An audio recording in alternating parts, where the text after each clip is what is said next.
అందరికీ నమస్కారం. 6 వారాల విరామం తర్వాత సుప్రీంకోర్టు ఈరోజు ప్రారంభమైంది.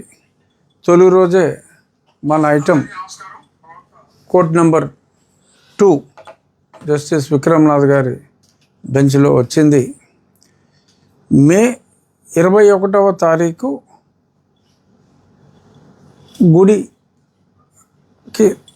గుడి అసోసియేషన్ నుంచి, ఆ సమితి నుంచి మనం కౌంటర్ ఫైల్ చేయటం జరిగింది. తీసుకున్న అన్ని అనుమతులు కోర్టులో, హైకోర్టులో జడ శ్రావణ్ కుమార్ వేసిన 3 పిటిషన్లు, కొట్టివేసిన డీటెయిల్స్ అవేమీ అతను ఇవ్వలేదు. అవన్నీ కూడా ఇవ్వటం జరిగింది. ప్రభుత్వాన్ని, మున్సిపల్ కమిషనర్, కలెక్టర్ అందరినీ కూడా శ్రవణ్ కుమార్ గారు పార్టీ చేసి ఉన్నాడు కాబట్టి వారు కూడా ఏం అనుమతులు ఇచ్చారో వాళ్ళు కూడా ఫైల్ చేయవలసిన అవసరం ఉంది. వాళ్ళు 8వ తారీఖు ఫైల్ చేయటం జరిగింది. సో 8వ తారీఖు ఫైల్ చేస్తే అప్పటికీ ఇంకా 5 రోజుల సమయం ఉంది. అయినప్పటికీ విషయం లేనందువల్ల వాయిదాలు కోరుకునే మనస్తత్వంతో మాకు 5 రోజుల ముందే వచ్చింది. అంటే మేము ఏదైతే ప్రభుత్వం చెప్పిందో పలానా అనుమతులు ఇచ్చాము అని, ఆ అనుమతులన్నీ మేము మే 21నే సమర్పించినప్పటికీ దాన్ని ఇచ్చిన దాని గురించి చెప్పకుండా లేటుగా ఎవరైతే ఫైల్ చేశారో, లేటుగా కూడా కాదు, కోర్టు హీరింగ్కి 5 రోజుల ముందే ఫైల్ చేశారు. అవి మాకు సమయం కావాలి, మేము అవి చదువుకుని మేము కౌంటర్ వేయటానికి మాకు సమయం కావాలి అని చెప్పి ఈరోజు వారం సమయం కావాలి అని వాళ్ళు కోరటం జరిగింది. న్యాయమూర్తి గారు వారం వాళ్ళ కౌంటర్ ఫైల్ చేయటానికి, ఆ తర్వాత మళ్ళీ మేము చదువుకుని మేము రెడీ అవ్వటానికి అన్నట్టు ఏమో మరి పూర్తిగా మాకైతే అర్థం కాలేదు. ఇంకొక వారం సమయం ఇచ్చి 27 జూలై సోమవారం, అనగా ఇవాళకి 2 వారాల గ్యాప్లో మళ్ళీ పోస్టింగ్ ఇవ్వటం జరిగింది. ఈసారి మరి ఏం సాకులు ఎత్తుక్కుంటారో నాకైతే తెలియదు, కానీ మరి పెద్దగా సాకులు వెతుక్కుంటానికైతే అవకాశం లేదు. చాలా స్పష్టంగా అనాథరైజ్డ్ కన్స్ట్రక్షన్ కాదు ఇది. అన్ని అనుమతులు తీసుకొని ఒక దేవాలయం స్థానే తిరిగి పునర్నిర్మాణం అని అంత స్పష్టంగా చెప్పినప్పటికీ కూడా కేవలం హిందూ దేవాలయాలంటే ఉన్న కక్షతో మరి ఎవరైతే మరి మొన్న 28వ తారీఖు ఏలూరులో ఒక మహాసభ, దళిత శంఖారావం, దళిత క్రైస్తవ శంఖారావం అని పెట్టి దళిత క్రైస్తవుల అంటే ఉద్దేశించిన సమస్యలు తప్ప దాన్ని పెద్దలు పవన్ కళ్యాణ్ గారిని దూషించడానికి, అలాగే పనిలో పనిగా నన్ను దూషించడానికే ఆ సభ నిర్వహించడం జరిగింది. మరి ఆ సభా నిర్వాహకులు అయిన జడ శ్రావణ్ కుమార్ గారు, నేను నిన్ననే ఒక వీడియో కూడా రిలీజ్ చేయడం జరిగింది. ఎస్ ఐఎమ్ ఏ హిందూ అన్నారని. అలాగే వేరే వీడియో కూడా వచ్చింది, yes I'm a Dalit Christian అని అన్నట్టు. బట్ నాకు ఆమె హిందూ అన్నది తర్వాత అన్నారేమో అనే ఉద్దేశంలో, మరి ఇది ముందని తర్వాత ఇది అన్నారేమో నాకు తెలియదు. ఆయన ఏదో అన్నదే అది ఆయన క్లారిఫై చేస్తాను, ఇప్పుడు ఏదో అన్నదే ఆయన క్లారిఫై చేస్తానే బెటర్ ఏమో. బట్ ఏది ఏమైనప్పటికీ హ్యావింగ్ థాట్ ఆయన ఆమె హిందూ అన్నారు, ఒక పార్టీ పెట్టుకున్నారు. ఒక పార్టీ పెట్టుకుంటే మరి పరమత సహనం మాకున్నట్టే, మా మతాన్ని మేము ప్రేమిస్తాం, ఇతర మతాలను గౌరవిస్తాం అని ఆశించాం. ఎందుకంటే మ్యాటర్ ఉంటే ఆర్గ్యూ చేయాలి. న్యాయం వారి పక్కన ఉంటే సుప్రీంకోర్టు వారికి అనుకూలంగా వేస్తుంది, మా పక్కన ఉంటే మాకు అనుగుణంగా ఉంటుంది. కానీ అసలు వాదనలకే అవకాశం లేకుండా వాయిదాలు వేయటం అనేది అది వారి విచక్షణకి సరే ప్రజలు గ్రహిస్తారు. 80% ఉన్న వారి మనోభావాల్ని ఇంత దారుణంగా దెబ్బతీయటం అనేది సమంజసం కాదు. అయినప్పటికీ నో రిగ్రెట్స్. ఎందుకంటే దీనివలన మా దేవాలయ సమితికి కానీ మా శ్రీరామ భక్తులకు కానీ వచ్చిన నష్టం ఏమాత్రం ఈషన్ మాత్రం లేదు. ఎందుకు అనేది నేను ఇప్పుడు మీకు చూపిస్తా. ప్లే చేయి. జాగ్రత్తగా ఫోకస్ చేసుకోవాలి.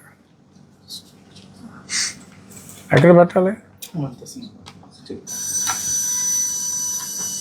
క్లియర్గా ఉందా? ఏదైనా పైకి లేపాలా?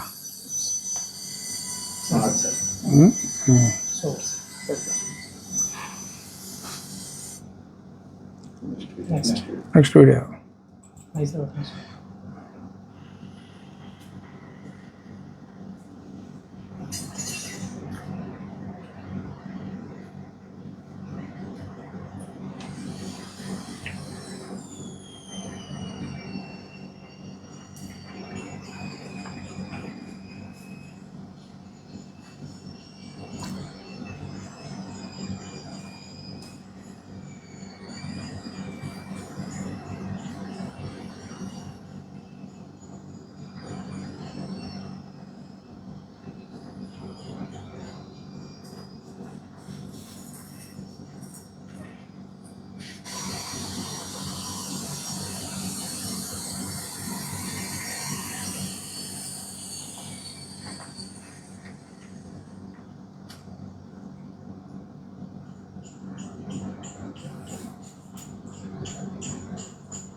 క్లియర్గా ఉందా?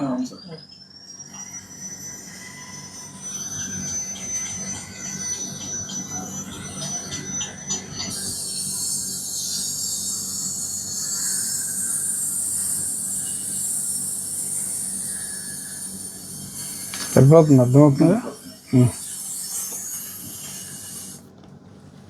సో ఆ రకంగా గన్నవరం దగ్గర స్వామీజీ శ్రీ శ్రీ శ్రీ కమలానంద భారతి గారి ఆశ్రమం దగ్గర ఎయిర్పోర్ట్కి జస్ట్ ఆపోజిటే ఉంటుంది, గన్నవరం ఎయిర్పోర్ట్కి. అక్కడ రెడీ అవుతుంది. కృష్ణ శిలలన్నీ, రా బ్లాక్స్ అన్నీ అక్కడికి చేర్చి యాజ్ పర్ ద ప్లాన్, మన ప్లాన్ ఎలా ఉందో అలాగా అన్ని శిలలు రెడీ అవుతున్నాయి. కటింగ్ ఇదంతా ఇక్కడ మనం ఆల్రెడీ ఫౌండేషన్స్ గతంలోనే ప్రముఖ దళిత క్రైస్తవ నాయకులు కోర్టుకి వెళ్ళక ముందే మనం ఫౌండేషన్స్ అన్నీ పూర్తి చేయటం జరిగినాయి. అక్కడ దేవాలయం ఏ రాయికి ఆ రాయ ఒకదానిపైన ఒకటి ఎరెక్షన్ చేసుకోవటమే మన పని.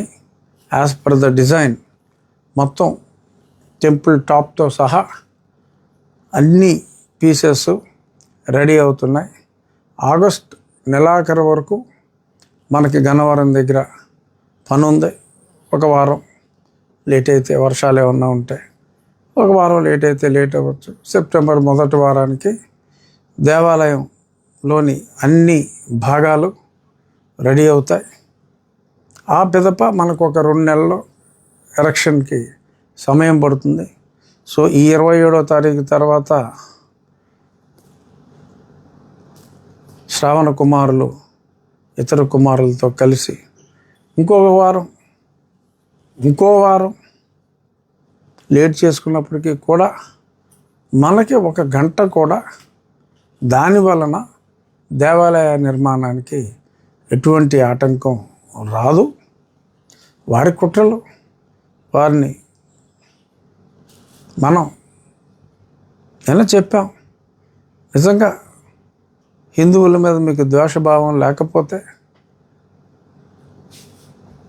సహకరించమని మనం చెప్పాం. ఎందుకంటే ఇతర మతస్థుల మనోభావాలను ఎందుకు దెబ్బతీయాలి మీరు అనే ఉద్దేశం మీద చెప్పడం జరిగింది. కానీ మీ విధానం మీరు మార్చుకోరు.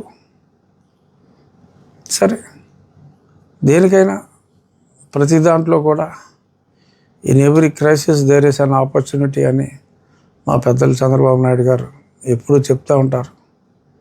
సరే, మేము మరింత సంఘటితమై మా మతాన్ని, మా అభిమతాన్ని మరి సంఘటితం చేసుకొని పటిష్టం చేసుకోవాల్సిన అవసరం ఉందేమో అని ఇటువంటి చేష్టల ద్వారా మేము మరింత సంఘటితం అవటానికి దోహదపడుతుంది.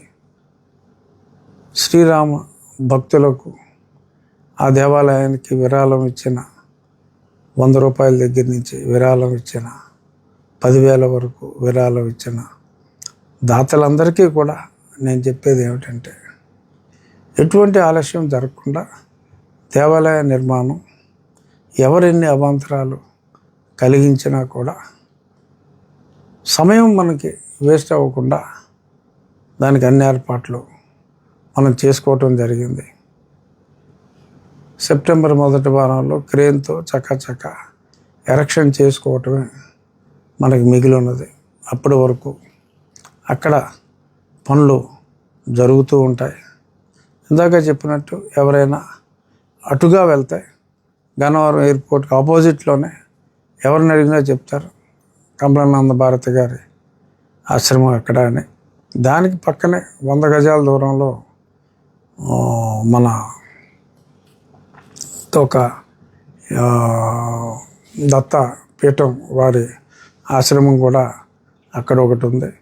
సో అది ఒక దేవాలయం, చక్కటి ఆశ్రమాలు ఉన్న ఆ ప్రాంతాన్నే ఎంపిక చేసుకుని మన దేవాలయ నిర్మాణం అక్కడ మనం చేసుకోవటం జరుగుతుంది.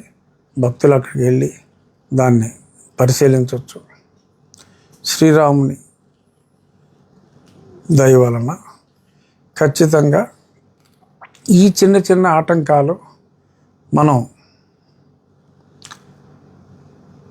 సిరివెన్నెల గారి పాటలో తగిలే రాళ్లను పునాది చేసి ఎదగాలి అని చెప్పారు. అలాగే శ్రావణ కుమారులు మనపై, మన మతంపై విసిరిన ఈ రాళ్ళనే పునాదిగా చేసుకొని మరింత సంఘటితం అవుదాం. థ్యాంక్స్ శ్రావణ్ కుమార్ గారు. మాలో చక్కటి ఐక్యతకి దోహదపడినందుకు మీకు నేను ధన్యవాదాలు తెలియజేస్తున్నాను. జై శ్రీరామ్.